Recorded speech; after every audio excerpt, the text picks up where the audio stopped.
بانی P T I نے آج جیل سے ڈیل کے بارے میں کیا پیغام بھیجوایا ہے؟ غیر ملک کی رہائی کی کوششوں پر کیا پاکستان تحریک انصاف کے بانی نے آج موقف اپنایا ہے؟ مذاکرات کے عمل کو اپنے بیانوں سے سبوتاژ کرنے والوں کے نام پاکستان تحریک انصاف نے کیا دیے ہیں؟ عمران خان کے کیسز کا مستقبل کیا بننے والا ہے؟ 2 تاریخ کو کون سے مطالبات حکومت کے سامنے رکھنے کی پاکستان تحریک انصاف نے منظوری دے دی ہے؟ آپ سب پر سلامتی ہو، میں یاسر رشید ہوں۔ اسلم کالسری کا لکھا ہوا ہے، یار کو دیدہ خونبار سے اوجل کر کے، مجھ کو حالات نے مارا ہے مکمل کر کے، جانب شہر فقیروں کی طرح کوہ گراں پھینک دیتا ہے بخارات کو بادل کر کے، جانے کس لمحہ وحشی کی طلب ہے کہ فلک دیکھنا چاہے میرے شہر کو جنگل کر کے، یعنی ترتیب کرم کا بھی سلیقہ تھا اسے، اس نے پتھر بھی اٹھایا مجھے پاگل کر کے، عید کا دن ہے سو کمرے میں پڑا ہوں اسلم اپنے دروازے کو باہر سے مقفل کر کے۔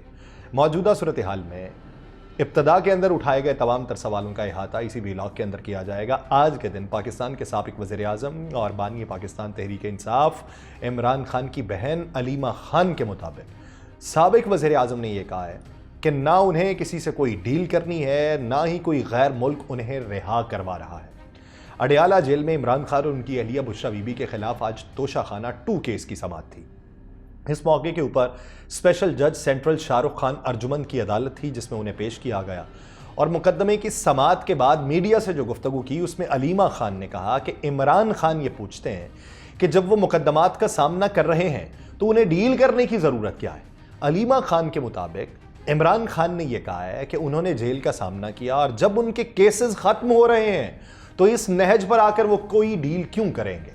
اور عمران خان نے گزشتہ ہفتے یہ دعویٰ کیا تھا کہ انہیں ڈیل کے نتیجے میں اڈیالہ جیل سے بنی گالہ میں واقع ان کے گھر میں نظر بند کرنے کی پیشکش کی گئی تھی، لیکن انہوں نے اس پیشکش کو قبول نہیں کیا تھا۔ اور عمران خان نے راولپنڈی کی اڈیالہ جیل میں توشہ خانہ کیس کی سماعت کے موقع پر اپنے وکیلوں اور صحافیوں سے بھی گفتگو کی اور کہا کہ مجھے پیغام ملا کہ ہم سے ڈیل کر لیں، ہم آپ کی پارٹی کو سیاسی سپیس دے دیں گے لیکن آپ کو نظر بند کر کے بنی گالہ منتقل کر دیں گے۔ تو کہتے ہیں میں نے آگے سے یہ جواب دیا کہ پہلے باقی سیاسی قیدیوں کو رہا کریں، میں جیل میں رہ لوں گا لیکن کوئی ڈیل قبول نہیں کروں گا، نظر بندی یا خیبر پختونخوا کے کسی جیل میں نہیں جاؤں گا۔ یہی گفتگو ان کے سوشل میڈیا اکاؤنٹ سے پوسٹ کی گئی، لیکن اس کے اندر یہ نہیں بتایا گیا کہ یہ ڈیل کی پیشکش کی کس نے تھی۔ میں نے اس ضمن کے اندر فیصل چودھری صاحب سے سوال اٹھایا تھا، میں نے کہا جی حضور یہ بتائیے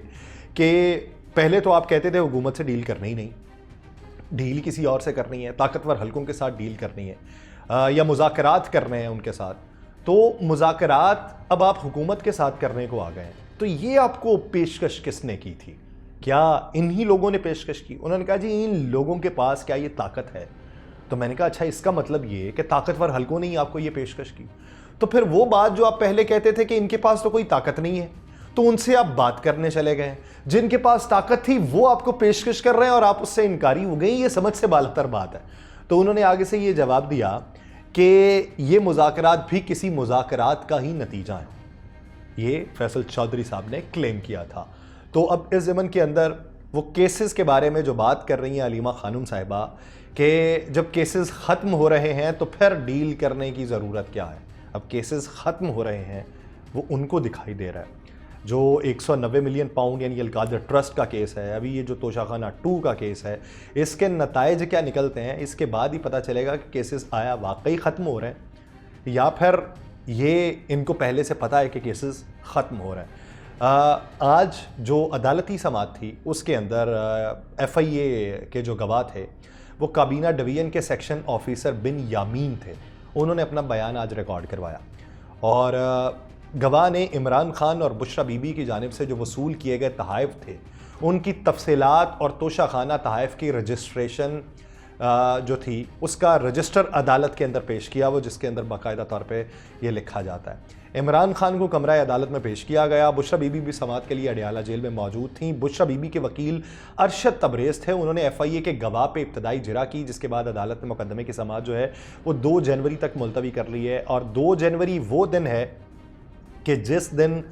ان کی پہلی باضابطہ کہہ لیں، کیونکہ پہلی جو تھی اسے باضابطہ تو نہیں کہا جا سکتا تھا، اس میں 3 لوگ تھے، لیکن اب مجموعی طور پہ کلی